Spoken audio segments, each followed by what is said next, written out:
मचौल लाएगा और मनिया मार दिया और मचौल लाएगा और मनिया मार दिया। अच्छा अच्छा खा लो चुप करके।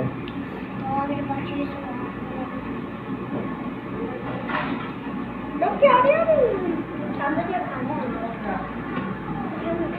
अब कितना बर्गर लागल और पापा और बात करना और बच्चा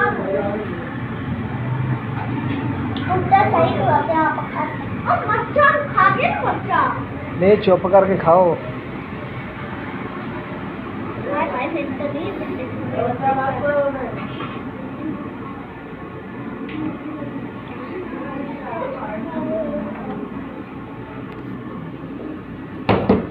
आज वाइट चटनी दे दे यार। देख साइड पे पा